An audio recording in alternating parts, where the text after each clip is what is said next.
year last year, I made a video where I talked about all of my favorite watches from 2023. One of the watches that I actually spoke about in that video was a Tag Heuer. I think it's one of the first times I've ever had a Tag Heuer on my top lists at the end of the year. And that's not because I don't like Tag Heuer. Actually, I really like Tag Heuer. A lot of the watches that they've been making recently haven't really hit the mark for me. Then they started coming out with the Glassbox chronographs, and I'm not alone in this. I think a lot of people really love those watches. I have one here hands-on to show you guys. So let's take a look at a Tag Heuer, the Glassbox Carrera.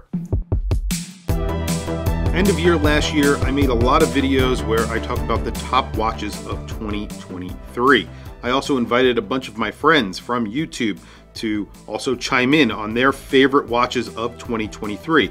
And a watch that came up very often, not only from me, but from other YouTubers, was the Glassbox Carrera from Tag Heuer. And I am very happy to have one to show to you guys.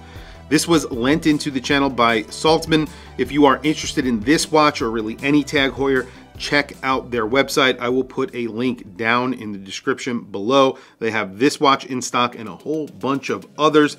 I've done a bunch of other videos using some of their watches, and obviously they are really good and very fast at shipping, so definitely check out their website. I will put a link down in the description below. The Glassbox Carrera, basically all that means is that it's getting a very high boxed sapphire crystal. That sapphire crystal actually acts as almost like a bezel. So underneath that sapphire crystal, you're getting the tachometer, which sits very high off of the dial. And because of that, you have a very high sloping chapter ring, which actually has the indices sort of sitting inside of it.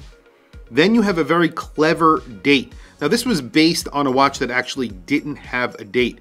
That was a vintage Tag Heuer, the Reverse Panda 2447. I wish they didn't put a date on this watch, but of course they feel the need to put a date because they are a major brand and that's how things go. So they put a date at the 12 o'clock, replacing the 12 o'clock index.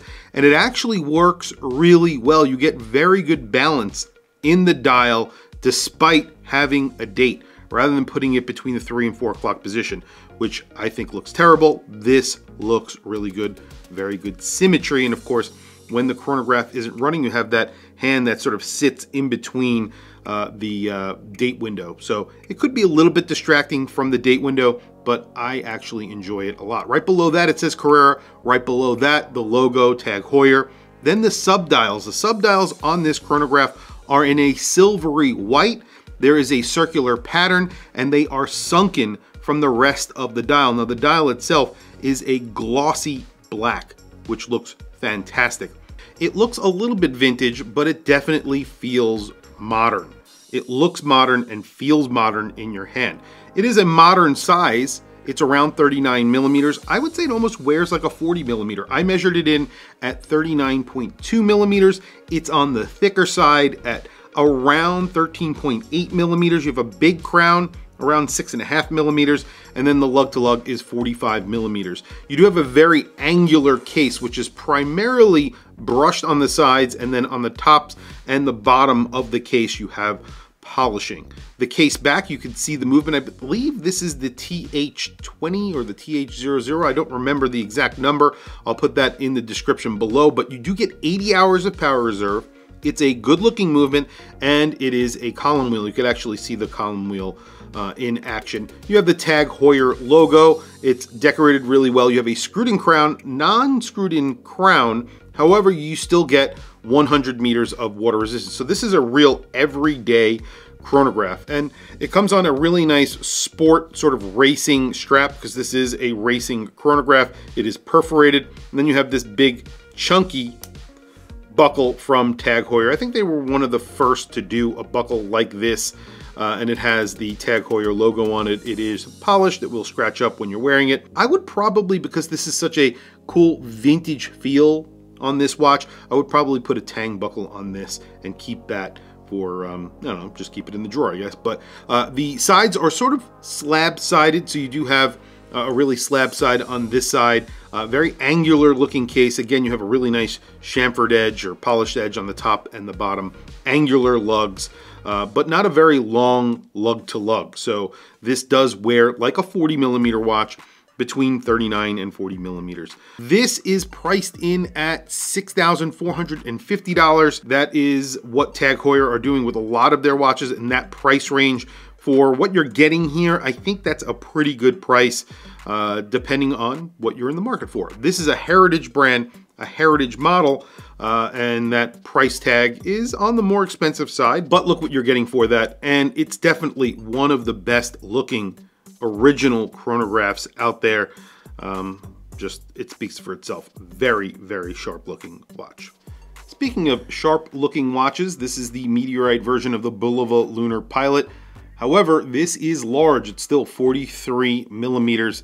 It's a heritage model because it was a model that never actually made it to production, but just a really cool watch that I've been wearing a lot recently. I have a 7.5 inch wrist. Like I said, this is around almost a 14 millimeter thickness, 39 millimeter watch. I think it wears like a 40 millimeter in my opinion. You have about a 45 millimeter lug span. All in all, a really good looking watch. And I really like the strap, everything about it. I think they make a bracelet for this. However, I think it looks really good on that perforated rally style strap. Excellent design. Well, there you go. Lume's not going to really blow you away. However, there is lume on the primary indices, just a little dot of lume.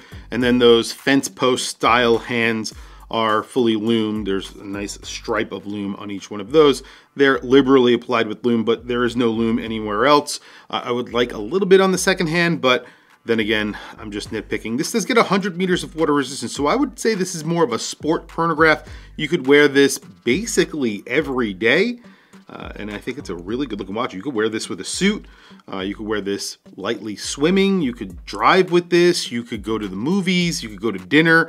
There's really almost nowhere this watch can't go and look out of place. I think it looks pretty much good in any situation. Tell me what you guys think down in the comments below. I want to hear from you guys. What do you think of this watch? Like I said, this was a reissue of the Reverse Panda 2447. However, it's not a faithful recreation of that watch. It's a modern reinterpretation of that watch, and I think they did a great job. Again, this is available at Saltzman's. If you want this watch, I will put a link, direct link to this watch down below. Check them out. Tell them Watch Chris sent you. If you are interested in this watch or really any watch that they have in stock, tell them that Watch Chris sent you. I very much appreciate it. Anyway, guys, thank you for logging on. I'll catch you guys in the next video.